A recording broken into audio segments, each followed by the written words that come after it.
طبتم أوقاتا أينما كنتم أيها السادة والسيدات من الفضائية الإريترية، نحييكم ونقدم لحضراتكم نشرة أخبار هذا المساء. أستهل ومعكم أنا عبد الله محمد علي بالعناوين.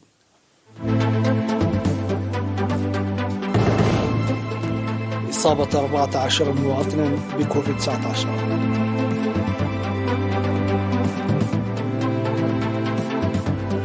انعقاد اجتماع المجلس الوطني للإريتريين الأمريكيين في دالاس.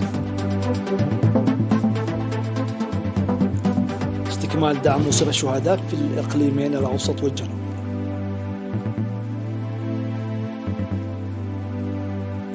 الصين تعلق حوارا عسكريا رفيع المستوى مع أمريكا، وواشنطن تستدعي سفير بكين.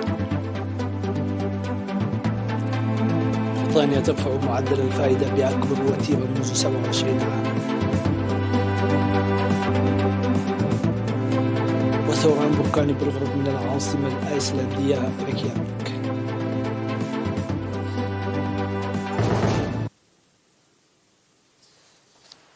إلى التفاصيل. إعلان وزارة الصحة. أعلنت وزارة الصحة أن الفحوصات التي أجريت في الإقليم الأوسط اليوم الجمعة أظهرت إصابة 14 مواطنا بكوفيد-19، وكانت إصابتان في ماي نفحي وواحدة في كل من ماي تمنعي وسط المدينة وتتسرات، وأربع تسمرة وآخرية وترافولا وعدا بيتو وعدا حموس وسنبل وغزاباندا وعد سوكدو وقلعلو.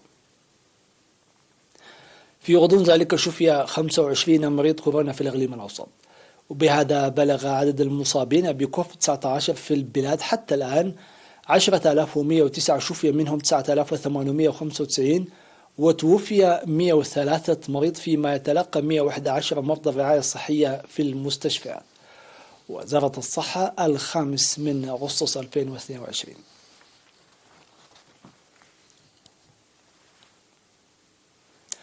عقد المجلس الوطني للإريتريين الأمريكيين مؤتمره السنوي الرابع في مدينة دالاس من الأول وحتى 3 أغسطس تحت شعار بناء وطن قوي أساسه الشعب. وبدأ المؤتمر برفع العلمين الإريتري والأمريكي، وبحث القضايا الوطنية والتنظيمية ودور المجلس في أنشطة الدبلوماسية الشعبية والتصدي الوطني. وأوضح القائم بأعمال السفارة الإريترية في أمريكا السيد برهان جبريهوت، أوضح الأنشطة التي ظل يقوم بها المجلس الوطني للإريتريين الأمريكيين، معربا عن ثقته في استمراريتها بقوة. وعقد الأمين العام للجبهة الشعبية للديمقراطية والعدالة في الإقليم الأوسط السيد يوسف صايق عقد سيمينارا في المؤتمر حول الأوضاع في البلاد والتطورات الإقليمية ومؤشراتها المستقبلية، وأجاب على استفسارات الحضور. ووجه رئيس الاتحاد الوطني للشباب والطلبة السيد صالح أحمد الدين كلمة عبر الواقع الافتراضي إلى المؤتمر، كما قدم كل من السيد الأزار أبراهام والسيد عبد الرحمن محمد نور والدكتور محمد جبريهوت توضيحا حول مسيرة ومساهمة التنظيمات الجماهيرية. وشارك في المؤتمر أكثر من 500 شخص من كافة المدن الأمريكية.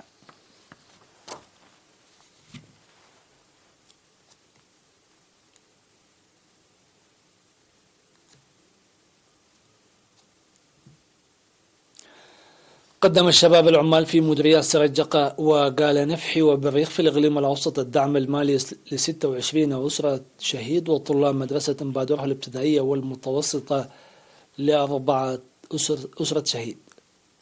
وأوضح مديرة بريخ السيد تسفو في السهاتين في مناسبة تقديم الدعم في 4 أغسطس أن إعالة أسر الشهداء مسؤولية الجميع، مشيدا بمبادرة الشباب العمال.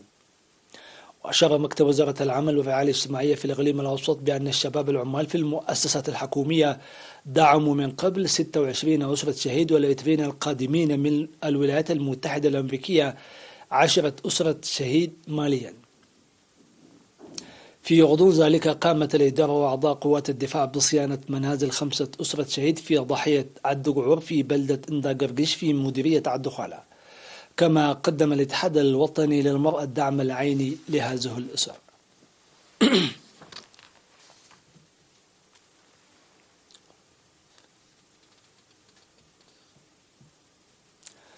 تلقى 107 شاب في مديرية أمن حيل دورة تأهيلية ل3 أشهر في التصوير وتصفيف الشعر وتقنية الكمبيوتر في إطار جهود تطوير الشباب. وأوضحت مديرية أمن حيل بالإنابة السيدة ترحاس فقاد في مراسم التخريج أن على المتدربين تطوير التدريب خلال العمل والتأثير الإيجابي في محيطهم. بجانبها أشاد السكرتير الجبهة الشعبية للديمقراطية والعدالة في المديرية السيد كفلا مريم قرماي بالدورات التدريبية التي ينظمها الاتحاد الوطني للشباب والطلبة للشباب لتطوير قدراتهم.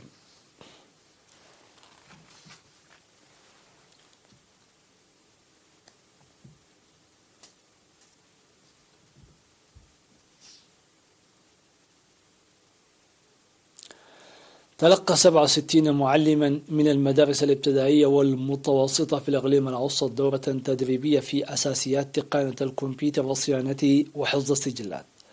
وأوضح مسؤول خدمات التعليم في المنطقة الجنوبية الغربية في أسمرة الأستاذ تسفاي تخصص في مراسم التخريج في 5 أغسطس أن مثل هذه الدورات التدريبية قدمت من قبل للمدارس الثانوية، معربا عن عمله لمساهمة المعلمين المتدربين في تخفيف القصور في مدارسهم. بجانبها أوضح مسؤول تنمية القدرات البشرية في وزارة التعليم في الإقليم الأوسط الأستاذ ماتيوس سبحت لعب أهمية التدريب المقدم لتطوير العملية التعليمية. وذكر المتدربون أن التدريب يعزز معرفتهم المحدودة ويسهم في حل مصاعب المدارس.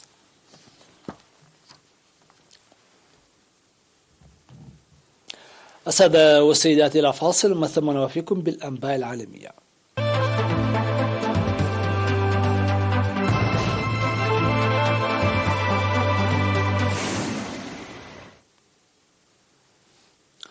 أهلا بكم من جديد.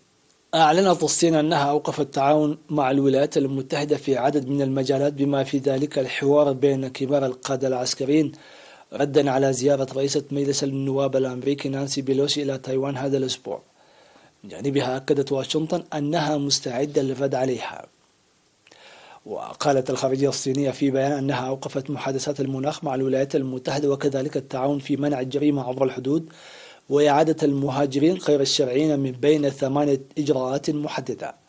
كما أعلنت الوزارة نفسها أنها قررت فرض عقوبات على رئيسة مجلس النواب الأمريكي وعائلتها المباشرة ردا على ما وصفته بأفعالها الخبيثة والاستفزازية، في حين ردت واشنطن على الخطوات الصينية باستدعاء سفير بكين لديها لتوبيخه. وفي خطوة أخرى قالت الخارجية الصينية أنها استدعت القائم بالأعمال في السفارة الكندية في بكين جيم نيكل بشأن مشاركة بلاده في بيان صادر عن وزراء خارجية دول مجموعة السبع.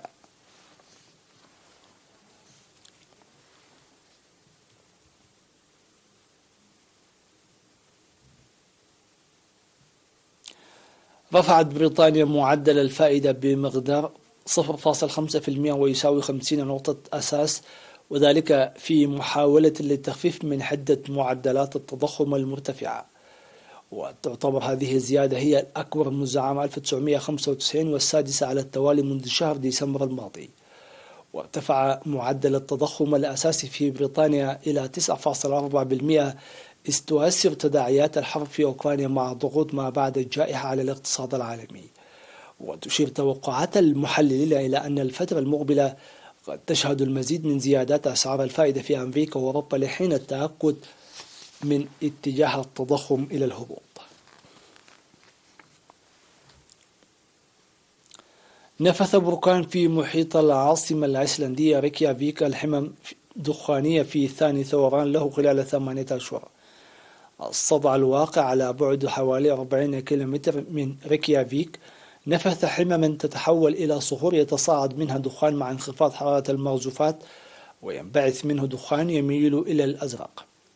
وقدر معهد الأرصاد الجوية في أيسلندا الذي يراقب النشاط الزلزالي أن يكون هذا الصدع يمتد على حوالي 300 متر. وبرغم من غياب سحب رماد، اعتبر المعهد أنه من المحتمل رصد تلوث بفعل الانبعاثات الغازية، وقد تشكل الغازات المتأتية من ثوران بركاني لا سيما منها ثاني أكسيد الكربون خطرا على الصحة وتتسبب حتى بوفيات.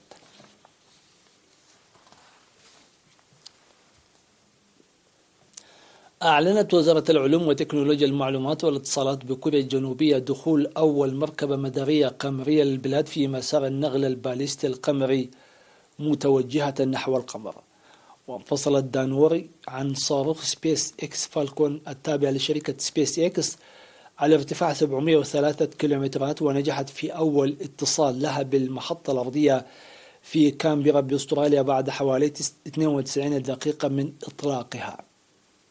وستدخل المركبة المدار القمري في حوالي 16 من ديسمبر القادم بعد السفر لمدة 4 أشهر ونصف، ومن ثم ستستقر على ارتفاع 100 كيلومتر فوق سطح القمر.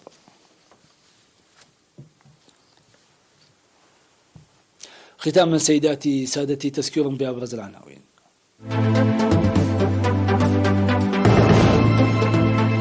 إصابة 14 مواطنا بفيروس كورونا.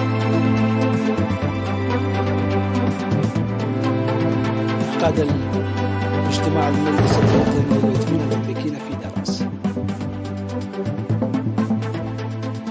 استكمال دعم أسر الشهداء في الإقليمين الأوسط والجنوب.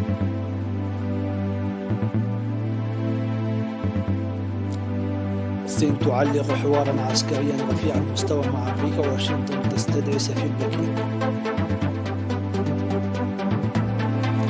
بريطانيا ترفع معدل الفائدة بأكبر وتيرة منذ 27 عام. وثوران بركاني بالقرب من العاصمة الأيسلندية بكين.